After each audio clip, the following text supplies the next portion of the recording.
I don't know if those dogs are in it, but those poor things sound terrible. I think they're just... Maybe they're happy they're about to get breakfast. They're like, I love café con leche, I love café con leche. Oh, that's me? Yeah, that's you. That's me.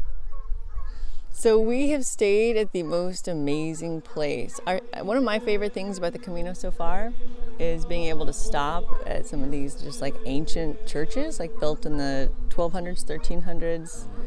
And they just feel so good. It just feels like a warm hug when you sit down in there. Would you agree? Yeah, just a really special place. In the Esteban Valley is the town of Zabaldika. To get here, we crossed over the Arga River and followed the historical path of the Camino de Santiago, known in English as the Way of St. James.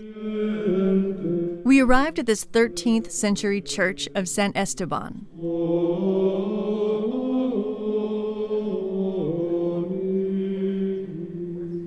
We climbed its stairs made of stone, which seemed polished from 800 years of visitors, and we arrived in the bell tower.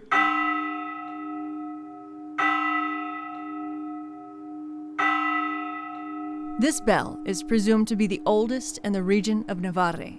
It dates back to 1377, and they actually invite pilgrims to ring it. Looking through the church's keyhole is the site that welcomes visitors to this historic church. And it was run by a group of sisters, a group of nuns who are just the sweetest. Sometimes there is a language barrier, but you can still just feel love. Like, I understand love and I feel love. And they were just so sweet. The nuns are from the Society of the Sacred Heart, whose mission is to communicate the love of the heart of Jesus. And they do that by emotionally and spiritually supporting the pilgrims on the Camino. We meet pilgrims from the whole world, and we receive much more than we give. It's wonderful, no?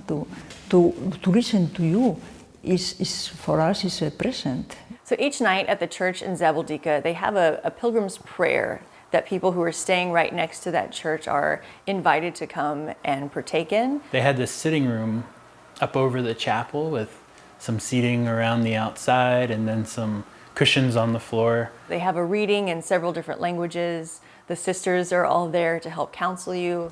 And we try to facilitate the sharing with a lot of respect. Nobody preaches to you, but just listens and give you the opportunity to say what you have in your heart. Pilgrims very easily open themselves and give what they have inside.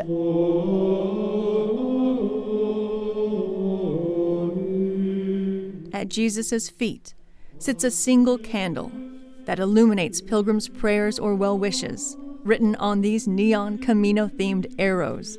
The sisters even write their own while waiting to greet visitors. It's a modern twist inside a holy place that's home to centuries of prayers. Many feelings come here, and the feeling, well, I say energy, but for me it is real presence, because where many people has cried, prayed, or enjoyed, there is a lot of energy. There is people who says, I have, how do you say in English, Maybe that energy is to credit for my own experience in this sacred place. So after the pilgrim's prayer, after we were all together, I went to sleep that night in Zabaldika, and I had the most vivid dream. In this dream, I was killed in a car wreck. I was driving and I wasn't paying attention, and I was sideswiped by something, and all of a sudden the car and me, we were flying through this gray tunnel.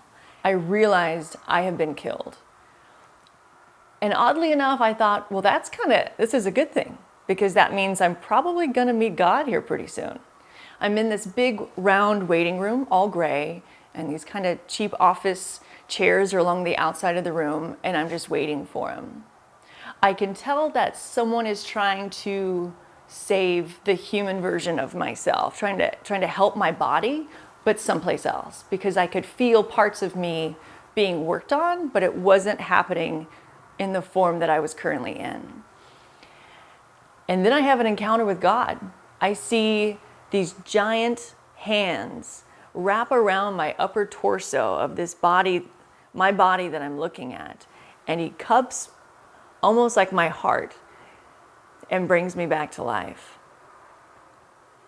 When I wake up from that dream, they have Bob Dylan playing overhead in the albergue. And the song is, and the lyric is, "The times they are a-changin'." I was like, whoa, what was that? So I leave the upstairs of the albergue where everybody was sleeping, all of our beds were aligned, and I go down the steps and I go into the breakfast area where Peter and Laura were already there. And I told them, I was like, man, I just had the craziest dream. And I told them about dying and being brought back to life and God's giant hands wrapping around my torso and bringing me back to life. And Peter said, "It sounds like a resurrection." So here is what I am choosing to believe. Going into this, I prayed for transformation. That was my prayer. And I realize now that's a very dangerous prayer because transformation might just happen. With me, it happened threefold on the Camino. This was the first time, and this was through the subconscious. What I'm choosing to believe from that dream is that if a part of me did die that night in Zabaldika, that I witnessed through that dream, it's a part of me that I no longer need, a part of me that no longer serves, the part of me that is wanting to get closer to God and be the more pure, true version of myself. And that part is that darkness that clouds my mind. And so I am choosing to believe that that part of me died that night in Zabaldika.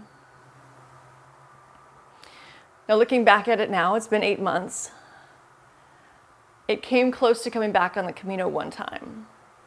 There was an emotional purge, and then I had a crazy physical reaction, but I'll tell you about that later when it happens. It's a couple weeks away. But it's been 8 months and it hasn't come back.